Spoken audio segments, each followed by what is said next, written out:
भगवान की याद करके बिलख रहा था, तो भगवान के कान में आवाज जा करके हाथी की पहुंची। एक बात और बताओ, जब तक प्रभु याद नहीं आते, जब तक दुनिया का सहारा होता है और सब सहारे टूट जाते हैं, तो अंत में प्रभु ही याद आते हैं। अब कोई मदद करने वाला नहीं है, तो इतनी गहराई की आत्मा से टेर परमात्मा को लगाई हाथी ने कि आंसू मोटे मोटे बह रहे थे हाथी के। कहा हाथी की चिंगार से शेर भी डरते थे, वृक्षों को तोड़ गिराता था, पहाड़ों में सिर जमा करके फोड़ देता था। और कहा आज ग्रह के चक्कर में फंस के बिलक बिलक करके रो रहा है। बंधुओं, भगवान के कान में आवाज जा रही है और कितनी तेजी से पुकारा और कितनी तेजी से भगवान ने सुना, मैं बताऊं।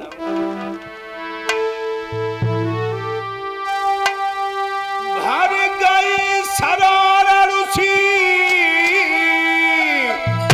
अरे वीरानों में मैदानों में,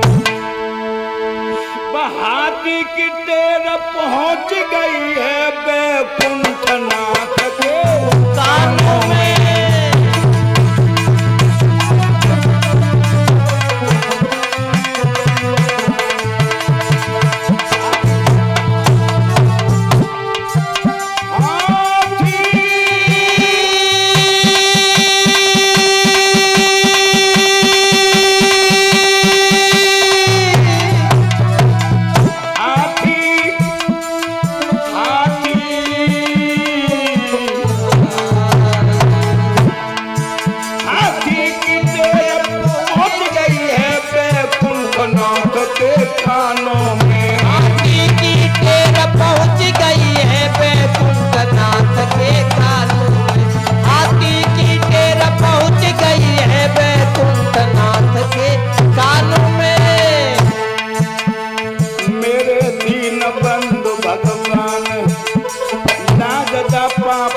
बचा लीजिए मेरे मुरली वाले श्याम दास की लाज बचा लीजिए।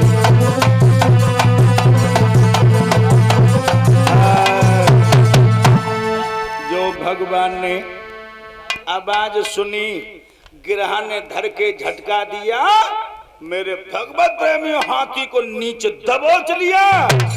सूंड कितनी रह गई थी ऊपर, कितनी, जौ भरे। जौ को दानों देखो, जौ को, बस जौ के दाने के बराबर सूंड रह गई थी। जौ भर सूंड रही जल ऊपर। मेरे भगवत प्रेमियों, उसी समय मेरे प्रभु जान गए कि अगर ये मर गया तो भक्त लोग फिर कैसे मुंह पे विश्वास करेंगे। भगवान ने एकदम से गरुड़ पे सवार होके चल पड़े। गरुड़ से कहने लगे जितनी तेजी से चला जाए पहुंच। गरुड़ बोला प्रभु इतने से ज्यादा नहीं, भागो जाएगा। भगवान बोले ठहर, एक पैर तो गरुड़ पे रखा और एक पैर सरोवर पे दीनानाथ ने चक्र चला करके ग्रह का मस्तक काट डाला। हाथी का पैर छूट गया। जो ऊपर के लिए उछरो सोई भगवान खड़े नजर आ रहे हैं, और जो प्रभु को देखा सोई उसी सरोवर में से हाथी ने फूल तोड़ा और फूल तोड़ करके भगवान से प्रार्थना करने लगा, प्रभु तुम शरणम, प्रभु तुम शरणम, मैं तुम्हारी शरण में हूं। इधर वो गिरहा भी जब भगवान ने मार डाला, वो भी आ गया अपने रूप में। अब वो भी बोला प्रभु मैं भी तुम्हारी शरण में। दोनों खड़े हैं, लेकिन आप लोग चौंक रहे होंगे कि ये क्या हुआ। ये इसलिए हुआ कि ये पूर्व जन्म की इनकी कहानी थी। एक बार ये इंद्रदुमन नाम का राजा था, हाथी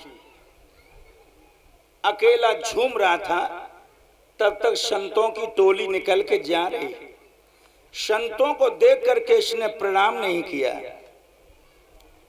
जब प्रणाम नहीं किया तो श्राप दे दो कि तू हाथी की तरह झूम रहो, तूने संतों का सत्कार करना नहीं जाना, जा तू हाथी बनेगा। राजा घबरा के चरणों में गिर पड़ा, बोला प्रभु मारना उसका होता जो मार के पुचकार ले, मेरा उद्धार कैसे होगा। महात्मा कहने लगे तू हाथी तो जरूर बनेगा, बहुत बड़ा विशाल बनेगा। जब पानी पीने के लिए सरोवर पर जाएगा तो ग्रह नाम का जीव तुझे फांस लेगा, तब तू भगवान को याद करेगा और प्रभु आ करके तेरी लाज बचाएंगे, ग्रह का वध करेंगे। महाराज वो आज मेरा सब पूरा हो गया। हाथी ने अपनी कहानी सुना दी। गिरहा से बोले तू कौन है भैया। गिरहा कहने लगा महाराज मैं हूहू नाम का एक गंधर्व था, हूहू नाम का। देवलर्षि महात्मा स्नान कर रहे, सो मैंने मजाक में उनको पैर पकड़ के खींच लिया। उन्होंने मुझे श्राप दे दिया तो गिरहा की तरह तूने मेरा पैर पकड़ के खींचा, जा तुझे श्राप देता हूं तू गिरहा बनेगा। तो मैंने भी उनसे प्रार्थना की कि मेरा उद्धार कैसे होगा।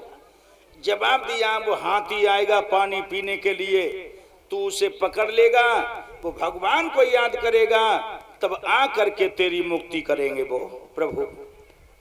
महाराज वो मेरी ये पिछले जन्म का पाप भी नष्ट हो गया, आपके हमें दर्शन हो गए। तो मेरी माता बहनाओं भाइयों, जो कहानियां ना भाई तो हम पागल हैं सो जो बक रहे हैं। कवियों ने संतों ने बड़ी मेहनत करके एक एक शब्द ढूंढ ढूंढ के बना के तैयार किए। इसलिए माता बहनाओं इनको मिथ्या नहीं समझना चाहिए, इनकी कहानी सुन करके धर्म के रास्ते पर जरूर चलना चाहिए।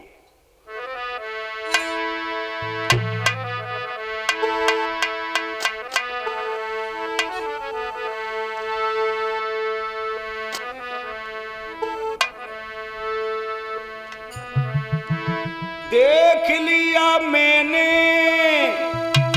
इस दुनिया का नजारा, ना हम किसी के न कोई हमारा, ना हम किसी के न कोई हमारा, ना हम किसी के न कोई हमारा, ना हम किसी के न कोई हमारा। इसलिए माता बहनाओं भाइयों एक बात और बता दूं गजब की, सच बताना, जितने यहाँ परिवार हेतु रिश्तेदार जो तुम्हें रास्ता में मिले हैं सब तुम्हारे ही हैं। आज जितनी बहनाएं माताएं जहाँ बैठी हैं, शाम को जाकर के रोटी मत बनाना, देखें तुम्हारे हैं तो तुमसे कुछ नहीं कहेंगे, ना ना ना धोले हलाए देंगे। और भाइयों तुम मेहनत करवे मत जाइयो, तुझे बैठी हूँ घूंघट वाली, तुम्हें चैन से बैठे तो जान दे। तो एक के लिए बात नहीं है, सबके लिए है। आत्मा का पति परमात्मा तुम्हें कभी धोखा नहीं देगा। आत्मा का पति कभी तुम्हें धोखा नहीं देगा, और शरीर का पति तुमसे बुरे भले भी बोलेगा। इसलिए मैं ये नहीं कह रहा कि शरीर के पति से नफरत करो ना, खेती बाड़ी नौकरी चाकरी घर परिवार में रहते हुए, लेकिन आत्मा के पति को ना भूलो।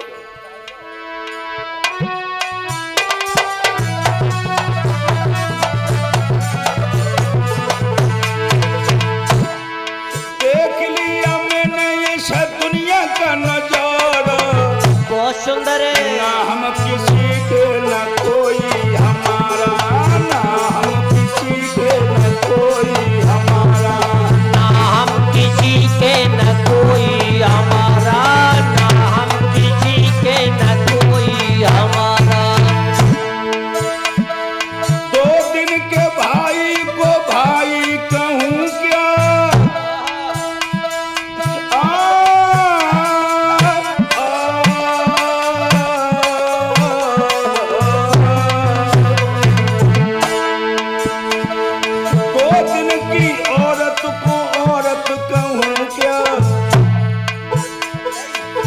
देख लिया मैंने इस दुनिया का पसारा। ना हम किसी के न कोई हमारा, ना हम किसी के न कोई हमारा, ना हम किसी के न कोई हमारा।